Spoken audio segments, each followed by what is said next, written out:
Folks, if it wasn't proven already, Scottie Barnes has shown that he has taken the leap. He has taken his game to the next level this season, and game in, game out, consistently for the Toronto Raptors, regardless if the team is performing well, if they're performing poorly, Scottie Barnes has been the saving grace, has been that light at the end of the tunnel this Toronto Raptors season, and he just might single-handedly drag the Toronto Raptors back on track, turn this season in something to get excited about, something to get pumped up about, and tonight, that's exactly what happened against the San Antonio Spurs, because this game was a dumpster fire. It was ugly, it was demoralizing, it was depressing, whatever word you want to throw out there, that was this game for the Toronto Raptors. And really the fourth quarter, right? The third quarter, the fourth quarter, Scottie Barnes just flipped a switch, put his game into gear, said, hey, I'm Scottie Barnes right now. I am the top dog on this Toronto Raptors team. That's right. That's something we'll be talking about. Again, I've been a Pascal Siakam stan. I've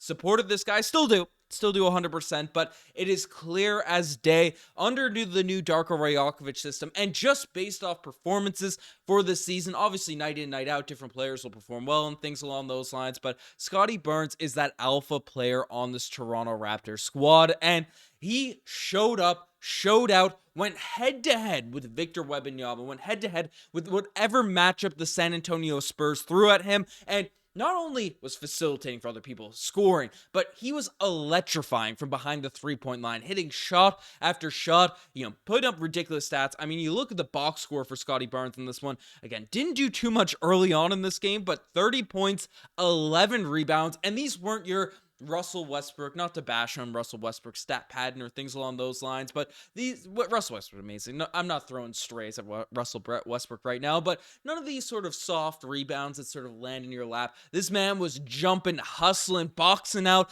the long guys on the San Antonio Spurs to get those boards, right? 30 points, 11 rebounds in this game, and 9 of 20 from the field, 5 of 10 from behind the three-point line, 7-11 from the free throw, 6 assists, 3 steals, and 3 blocks in this game. Plus 14 for the team.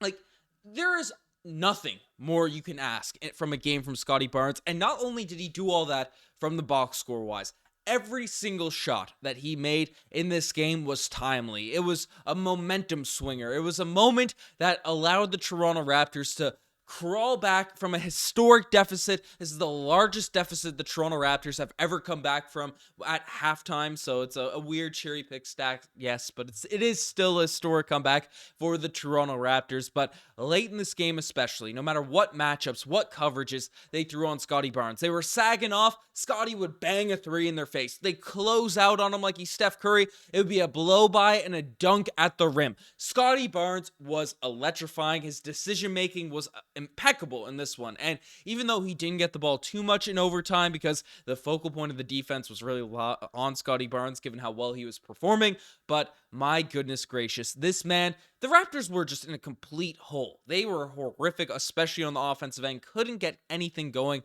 whatsoever, and then Scottie Barnes single-handedly really turned around this team's offense. And how far am I? 3 minutes in this video, and not even talked about the shot that really allowed the Toronto Raptors to win this game in OT, because Scottie had a couple drives, had a couple slashes that were really nice, finishing at the rim, and then they played off him a little bit. He was able to take a step back, and a step back three on the left wing for Scottie Barnes to essentially tie this one up. It was a major, major moment, and basically, generally, not just with the Toronto Raptors, but any team in the NBA.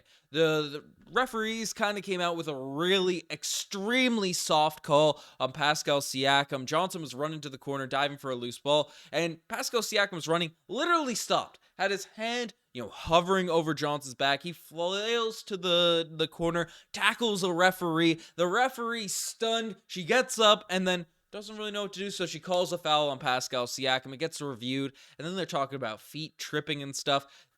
You didn't see any real contact. They were just trying to save face, those referees. So usually moments like that at the end of games, players just get demoralized, especially, younger stars in the NBA. Your, Steph Curry's, your Jokic's, all these types of guys, they come back and are a bit more sound, but especially younger stars, it's tough to sort of bounce back from a moment like that. But no, Scottie Barnes was still able to turn things around for the Toronto Raptors, or he hit that shot, and then happened. I'm mixing up my timelines and things along those lines. OG ended up hitting a shot in the paint to put the game into OT. I'm a little bit dazed in terms of what we just witnessed. It was a lethargic mess from the Toronto Raptors, to me, getting absolutely amped, absolutely pumped up, and this has been a product of the Toronto Raptors season.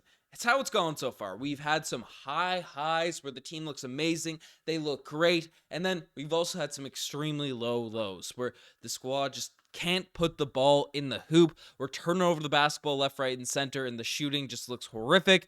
And this team, again, we see flashes of greatness. I feel like it's going to be on Scottie Barnes to play with that elite energy, play with that slashing mentality and kicking out and driving and being able to knock down some timely threes.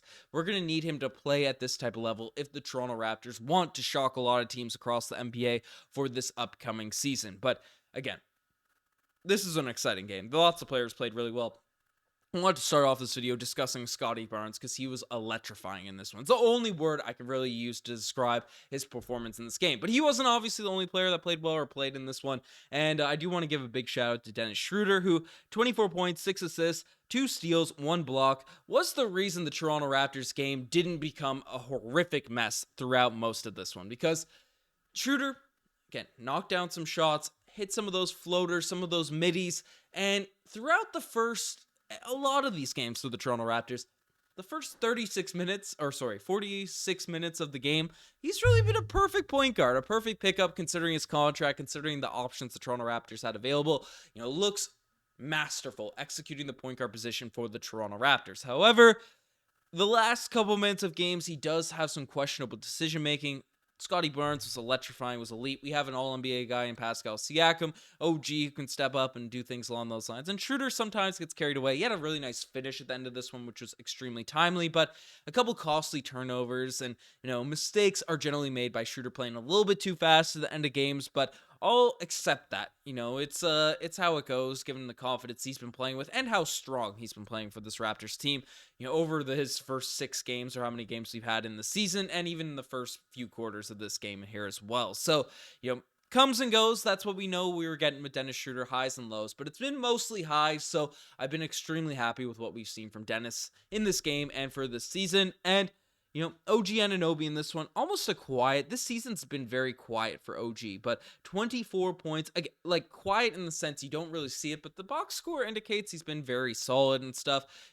24 points in this game, 7 rebounds, 4 assists. I like the adjustment they made, putting OG Anunoby onto Victor Wembanyama. He was guarding him for a long stretch of this Toronto Raptors comeback. They put Jakob Poeltl to the bench and allowed OG to sort of flex his muscle against, yes, he's 7'4", 7'5", Wembanyama, but not a lot of weight to him. But obviously the 7 threes for OG was huge for this Raptors team in this game.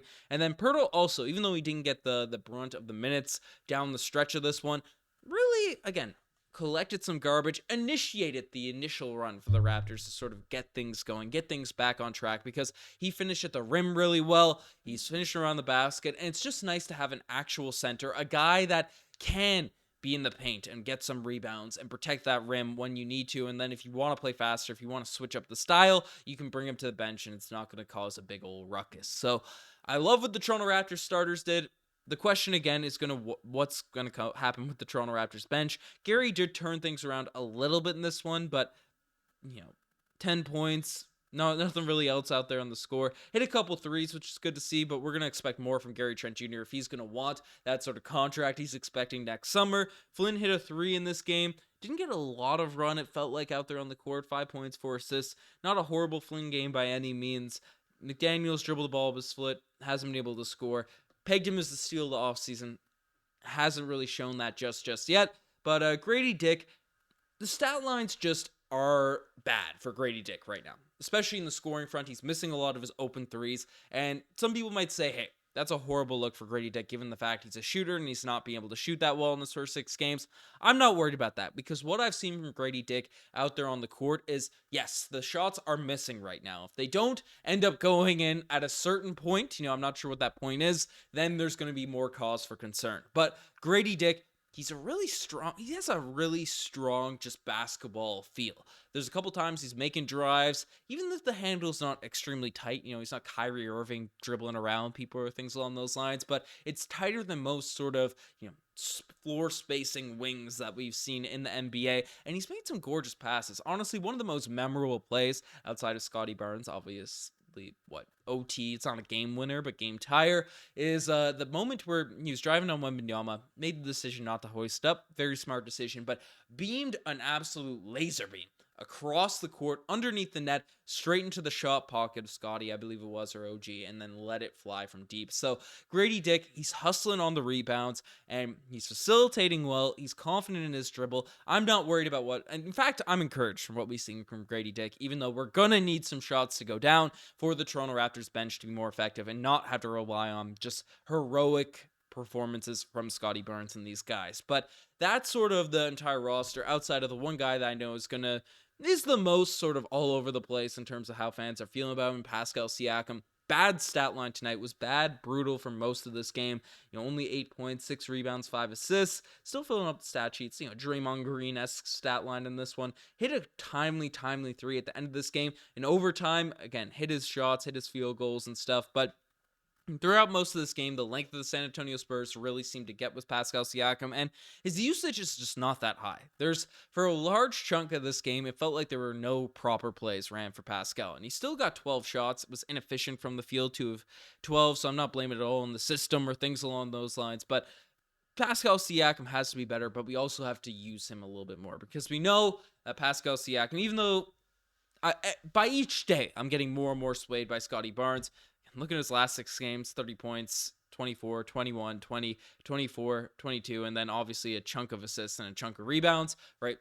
Scottie Barnes is becoming our number one option right in front of our eyes, but that doesn't mean a guy like Pascal Siakam, who is a championship level number 2 option. We won a championship with Pascal Siakam being the number 2 guy in the offense. Yes, Kyle Lowry's probably the better player during the championship run, but he wasn't the secondary option on the team, if that all makes sense. But, Pascal Siakam does still need to be involved in the offense, so we'll see how that sort of dynamic ends up playing out as the season goes along. But again, this season's been an absolute roller coaster. We're not sure if we're going to be riding a high or a low at this point, but it seems like one constant we have throughout this year is that Scottie Barnes is taking his game to the next level, and it keeps us interested, right? Even games like this, you just didn't have anything to look forward to. And even when this game was down in the dumps, we said, hey, Scottie Barnes hasn't been that great in the first half. We'll see if he's be able to turn it around. And he has been. We have a guy that's, how old, Scottie? 22, 23.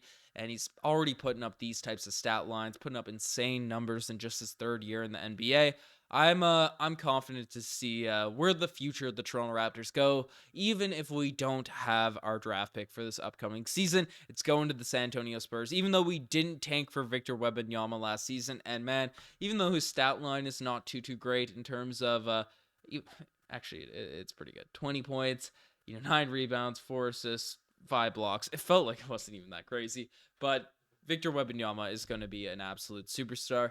Makes me, even though I'm happy Jakob Poeltl is on this team, the fact that we also had to give up our draft pick is a little concerning. Maybe tanking last year and getting a potential higher odds at Victor would have been the move. But hindsight's 2020. I'm sure we'll be discussing all this as the season goes along. But let me know what you guys think about this game, what your thoughts are on Scottie Barnes breaking out. You guys are the best to make it this far. Subscribe to the channel if you guys haven't already. Anyways, I'm signing out.